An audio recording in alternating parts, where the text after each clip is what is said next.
The unexpected battle was like experiencing death by 1,000 cuts. The battle left the Pathfinder wounded, writhing in pain from the Hydra's deadly venom.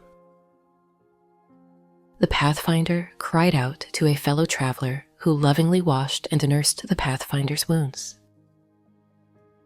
In our odyssey, we encounter moments of refreshing, adventures, the ordinary, and moments of trials where we are called on to slay the giant or cut off the Hydra's immortal head. In these battles of epic or lesser proportions, it is in our overcoming that we grow stronger.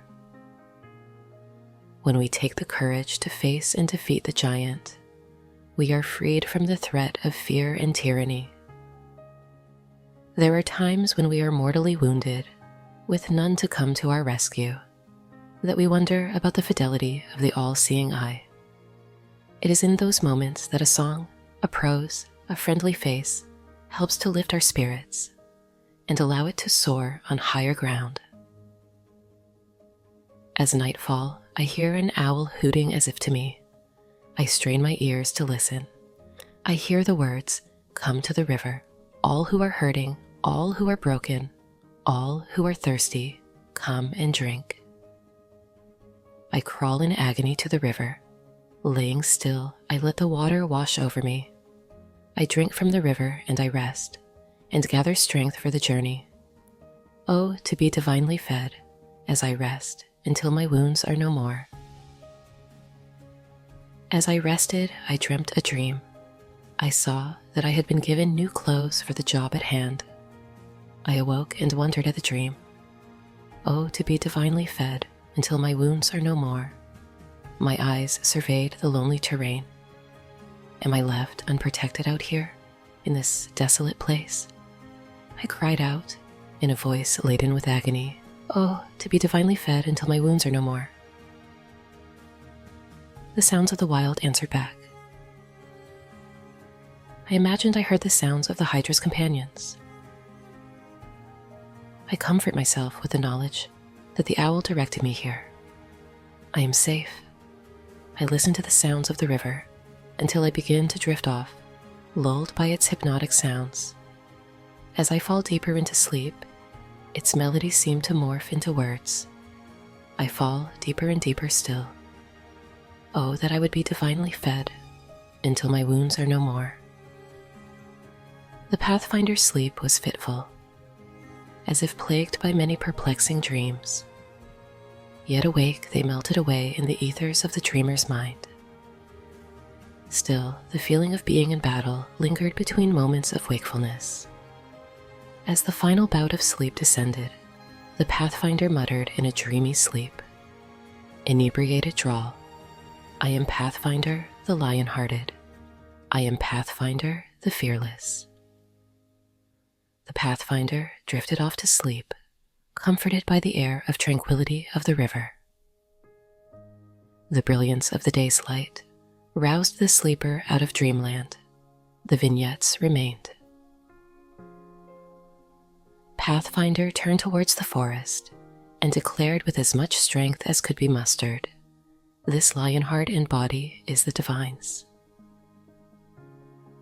Pathfinder drank from the river. It was sweet to the taste. Strength began to spring up within. The sound of the river became like music to the ears and soul. The ear began to hear new sounds. The eyes began to perceive the beauty all around. A bird perched on a nearby broken branch looked around at the figure and began to chirp a melodious tune that harmonized with the river. The wounded traveler noticed the intent look of the bird's eye, as if listening and responding as it looked away at the river and sang. Oh, that I might hear the voice of the river Pathfinder thought. What a beautiful connection the bird seems to have as it listens and sings with the river. I set my heart this day, the Pathfinder said to the bird, to hear the voice of the river and learn its song. Then I will be able to join in your beautiful river song. Oh, that I might learn to hear the voice of the river as once before. The wounded traveler quieted her heart and listened. As Pathfinder the Lionhearted grew stronger and her many wounds began to form protective membranes, she began journeying along the river's path using a branch as a staff to lean on. The melodious chirping of a new friend provided joy and comfort as they journeyed together. Presently, they happened on a path that led to an inn further up on the embankment. Lionhearted took the path to the inn. It had been a while since she had eaten a hot meal. The brisket and potatoes served were delicious and would soon be topped off with a tall glass of fresh milk. Her companion's distinct chirp could be heard amongst the other birds at the bird feeder on the nearby rear porch. As Lionhearted sat savoring the creamy taste of fresh milk, she overheard a voice speaking earnestly to his two companions. Lionhearted perceived him to be a healer. He spoke about the hydra venom and how one might be cured from its wounds and any residual scar tissue. He explained that the key was remaining close to the river, drinking from it, listening to its sounds and absorbing its energy, as its water washes over your wounds. It is important he continue to let go of fear, or focusing on avoiding pain.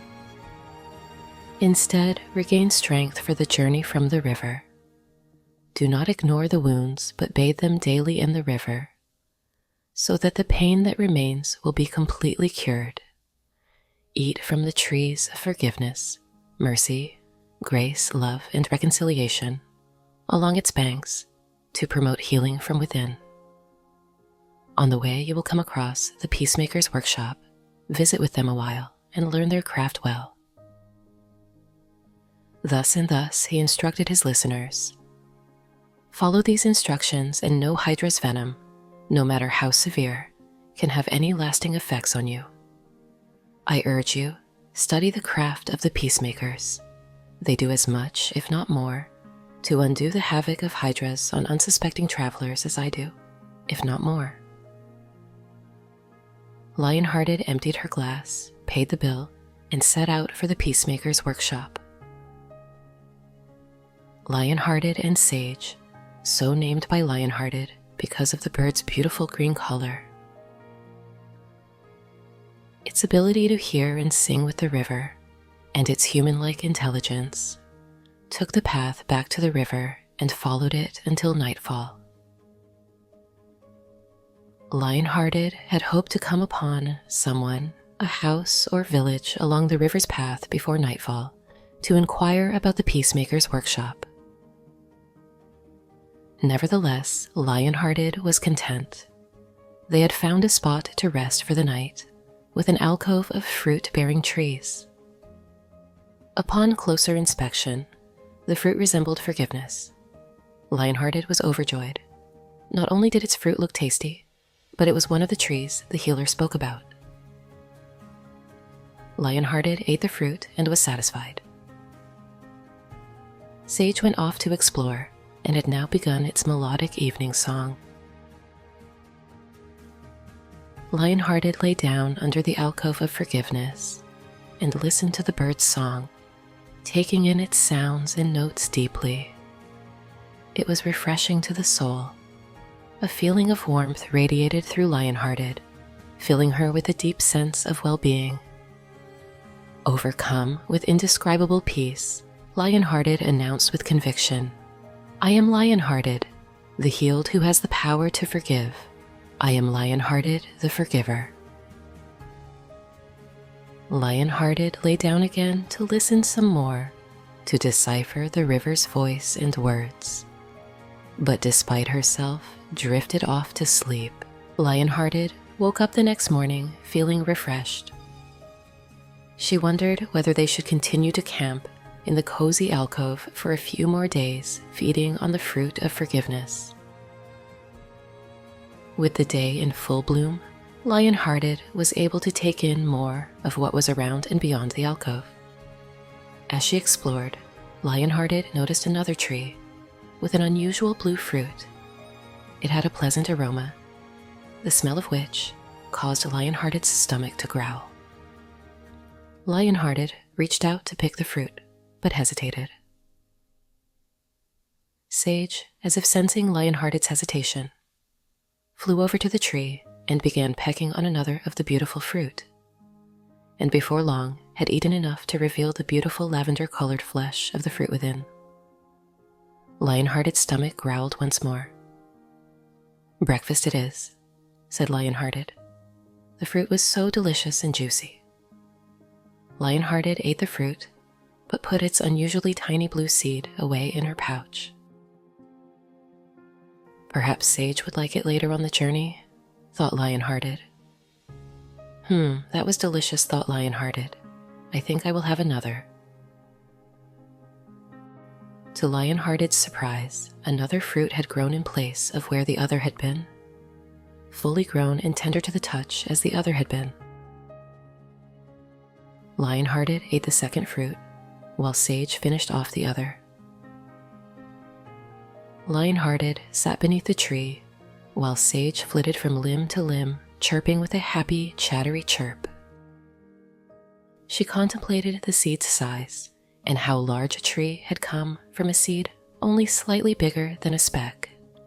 She also marveled that a fruit had grown to replace the other so quickly. Lionhearted soon began to notice another feeling welling up on the inside. It was difficult to place, but Lionhearted felt even better within.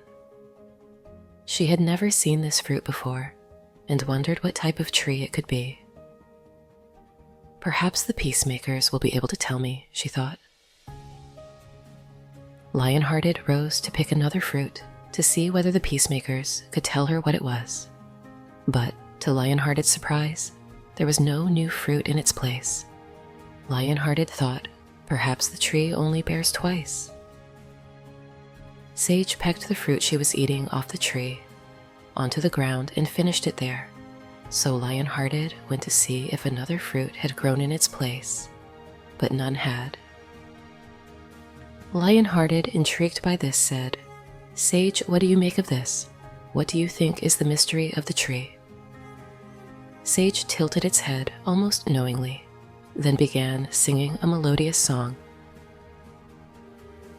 As Lionhearted sat enjoying the beautiful song, Lionhearted stared at the seed and contemplated the mystery of the tree.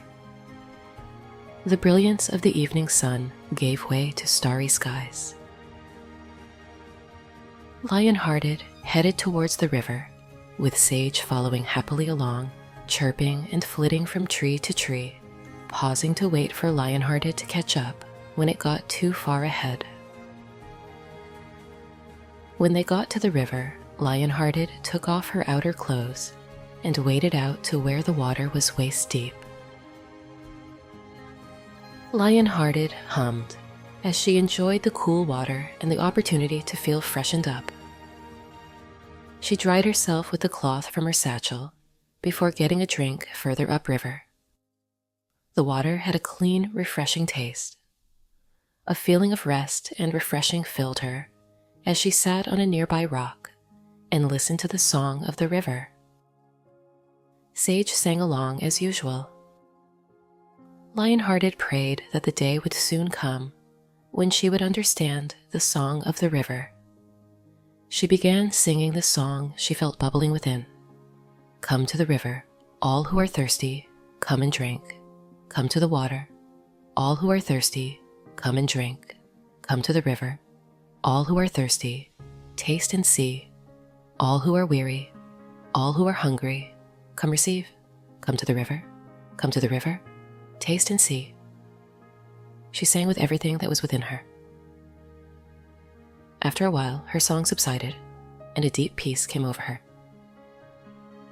Sage, as if sensing this, stopped singing its tune and fell silent.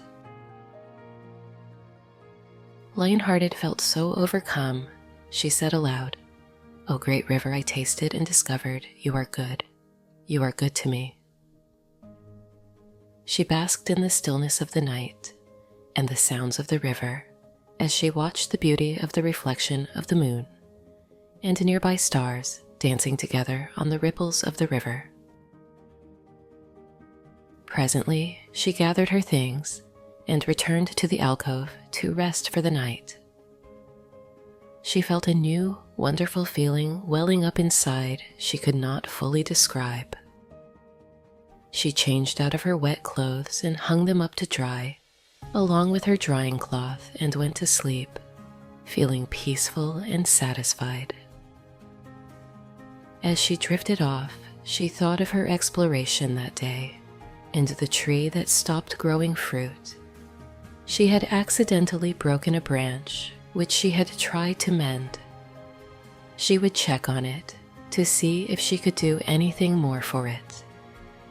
That would be her first order of business after breakfast in the morning. Lion-hearted felt happy about the prospect of being of service to a tree in this wonderful grove by the river. She drifted off into dreamland, carried on the wings of slumber. Lion-hearted awoke the next morning at daybreak. Sage was happily chirping away amidst the chorus of other distant birds. It was still semi-dark. Lion-hearted shushed Sage and dozed back off to sleep. The morning light was in full bloom when Lion-hearted woke again. She thought about the day ahead, and she thanked the divine for a new day of possibilities. They had some fruit, and she set off to check on the tree she thought to care for. On her arrival, she was astonished that the makeshift bandage she made for the broken limb had dried up and fallen away. The limb had reconnected, and on it hung a beautiful purple and blue fruit. Lion-hearted was surprised. She climbed up to inspect the area. There was a scar where the break had been.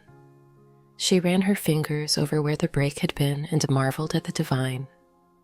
She contemplated the mystery of the tree and whether she should pick the fruit. After some thought, she reasoned that maybe the events happened as they did, so she would have it. She picked the fruit and decided to take it with her on her journey. She decided to leave out in search of the peacemakers that morning. Lion-hearted returned to gather her belongings and set out on her journey to find the peacemaker's house and workshop, to apprentice herself with them. She was thinking about all this as she journeyed. She journeyed until the sun was at its peak. She spotted a tree along the way and stopped to rest under its shade. She took out the fruit she imagined the tree bore for her, and the seed she had saved previously for Sage and her flask of water. The sun had made her thirsty and in need of cooling down. She drank some water and poured a little in her tin cup for Sage. She heard footsteps and looked up. The traveler approaching her looked familiar. As he came nearer, she recognized him as one of those who had sat with the healer at the tavern as he talked about the healing process from mortal injuries. "Hi there, traveler," he called out to her. "I am guileless. How are you? I recognize you from the tavern many days ago. I saw you leave as if in a hurry. Has your journey taken you far?" "I am lion-hearted," she responded. "I overheard the doctor talking about the cure for which I needed, so I set off to find the peacemakers, of which he spoke, to learn their craft. I have stopped along the way at a haven I found, which had some enchanting fruit trees that have been very nourishing and healing. I am mostly recovered now from my injuries. I am looking forward to what else is in store when I get to the peacemakers." Guileless smiled and said, "Well, we are on a similar mission. I have decided to apprentice myself out to the peacemakers. I am headed there now. Would you like half of my fruit? When we are finished eating, we can travel the rest of the way together. I don't know where they are, but I imagine when we get to the next village, someone can tell us something about them," said Lionhearted. "Well, on that I can help. I got the directions from the goodly doctor and some supplies to take to them. No harm in us traveling together, since we are united in purpose." He put down his sack and sat down. He said, "I have some food that I will gladly share with you. Perhaps you will save your fruit to eat later?" She eyed her fruit. She wanted to eat it now, but realized she would rather eat it when she could sit, reflect, and savor the experience alone. Yet she didn't mind sharing it if they could enjoy the fruit without needing to have a conversation as they ate. Guileless laid out a spread of figs, walnut, bread, and cheese. She was thankful to the divine for such a spread. She thanked Guileless, wrapped up her fruit, and put it up for another time. So they ate and they talked as Guileless shared more of what the doctor told them about the benefits of eating from the fruit of forgiveness and what true forgiveness looked like. She recognized it as indeed one of the fruits she ate. Guileless explained that the doctor had said it was important to not keep reliving and remembering the pain as it blocks the fruit's effectiveness. Thus he relayed the healer's words, and thus Lionhearted listened and reflected as Lionhearted and Guileless went on their journey together to find the peacemakers. They chatted and got to know more about each other's story and what led them to pursue the life of a Pathfinder. Lionhearted expressed that she believed there was more to life than the life of a settler or a mere wanderer. She was in search of a life path of purpose and adventure along the way. Guileless shared that he was a settler, but when he heard the doctor speak about the peacemakers and their craft, he decided to set out to find them and learn their craft and see where life took him from there. Presently, they came to a fork in the path on which they were traveling. Guileless frowned. The directions he had received did not mention a fork. He was unsure which way to go. "I am afraid I don't know which path we should take. I had expected a straight path that ran into a village," he explained. "I am sorry." Lionhearted laughed. "If you were not here, I would not know which path to take anyway. No need to apologize. I would have just continued along the path closest to the river. That is what I have been doing. It's part of my adventure. Would you like to continue doing that with Sage and I?"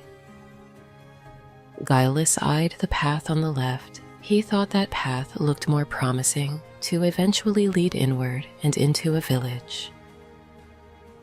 "You are welcome to go ahead and take that path," said Lionhearted. "Who knows? The two paths might lead to the same destination."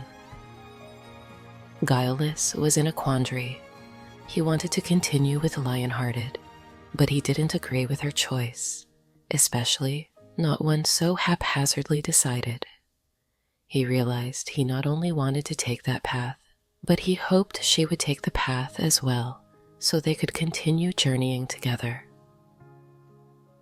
"It would be nice if we could continue to travel together," he said. "I agree," said Lionhearted, "but neither of us know the way. I would have gone this way without you." "I guess you would have taken that path without having met me. Your journey is your own. I think you should go ahead and take the path and see what it holds for you. If our destinations remain the same, then we will meet again. When I don't know where to go, I listen for the river and choose the path that leads me along its banks." "Won't you be alone or afraid?" asked Guileless. "No, I have the voice of the river, which I hope to learn to hear its voice and sing its song as Sage does. Sage is also a great travel companion, so I am never alone." I really hope to spend time by the river tonight, which I wondered how that would be if you were there, so I think it is for the best." With that, Lionhearted smiled and said goodbye. "Until we meet again at the peacemaker's shop or along the path," she said. Guileless shook his head and watched her go. As Lionhearted and Sage disappeared, he turned and looked at the path.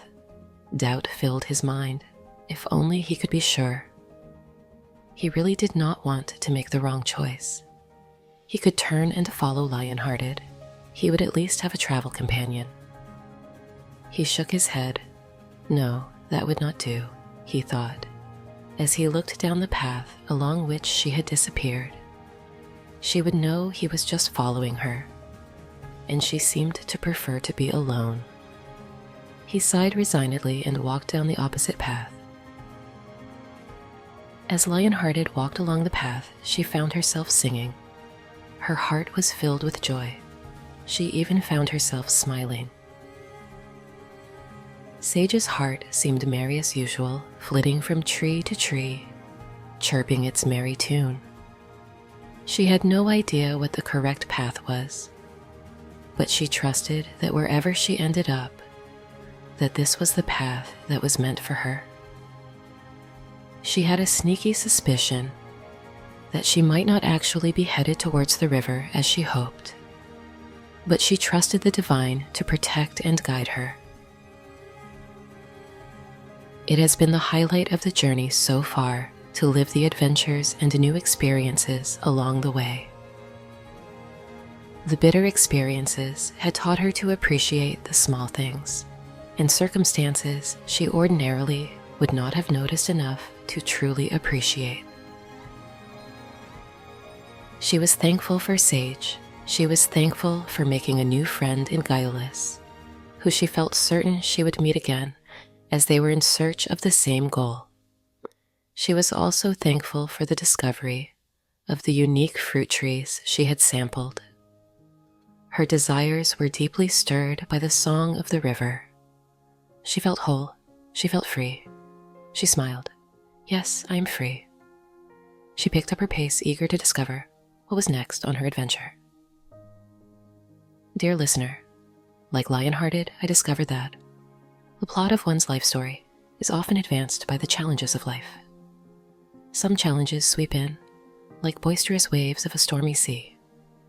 Other challenges come in steady and constant, like a dripping faucet.